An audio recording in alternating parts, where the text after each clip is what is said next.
There are people who are destined to embrace endless pain and suffering, and there are people who desire to dream.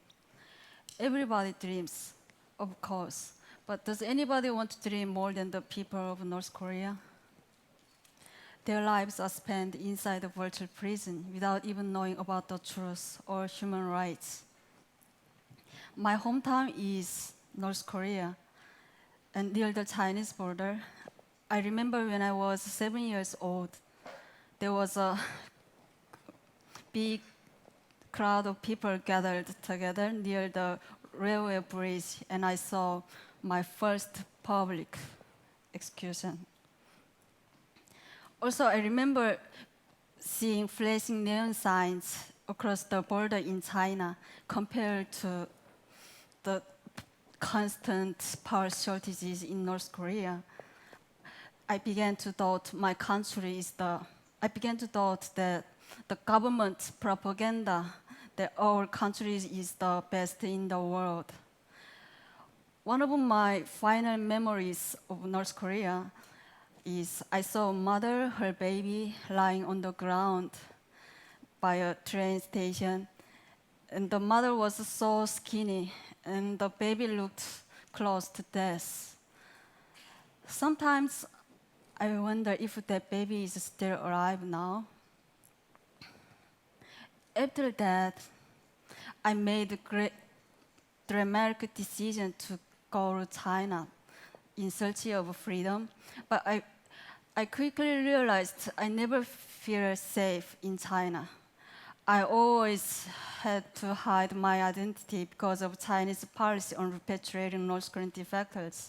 And whenever I saw the Chinese police car, I was terrified that they would try to catch me.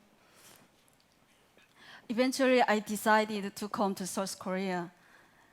I had longed to put my feet on this soil even in my dreams, but I didn't know the way to get here.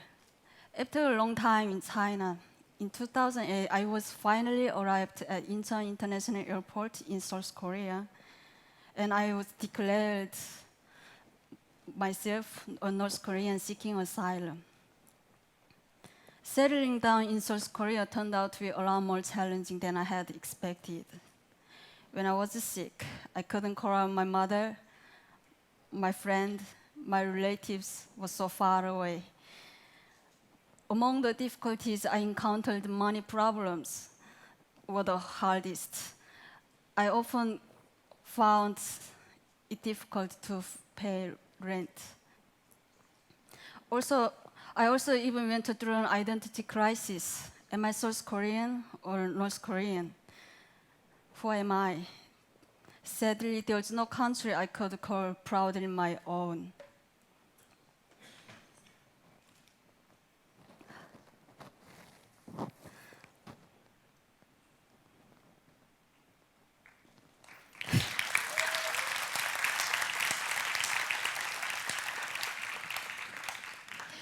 After a year's confusion, I finally managed to find meaning in my new life. And then one day I heard that my family in North Korea had been targeted by the authorities and then were to be forcibly removed to a remote area. And I agonized over the issue for a while, and I decided to go back for them. I met them at a Chinese border. I helped them escape from North Korea. And we traveled to the border of Laos, and I met a broker who I paid money already and take them to the South Korean embassy in Vientiane. And on my way to the airport to return to South Korea, I received a call that my family had been caught as they crossed the border.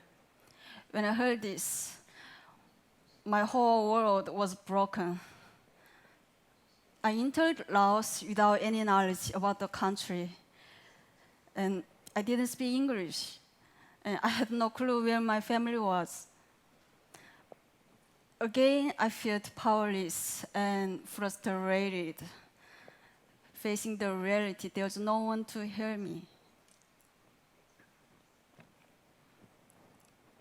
I paid numerous fines, and I spent 50 days of going back and forth between the immigration office and the police station. I was finally able to meet my family again. And then another 9 months later, we were eventually reunited in Seoul. In South Korea, I'm continuing to learn English in order to boost my prospects. When North Korean defectors to try to get a job to stabilize their lives, but their lack of English is a handicap. Therefore, I started studying English a lot, and in 2011, I was admitted to the Hankuk University of Foreign Studies. I put all of my efforts into all of my activities. Then one day, I found that great opportunities coming to me. I hope today my brief story can help you guys to gain more insight into the difficult struggle facing many North Koreans. There are countless North Korean families just like mine. They have to suffer immensely to gain freedom and to live together in peace. These people need continued support and attention of the international community to help them achieve their dreams.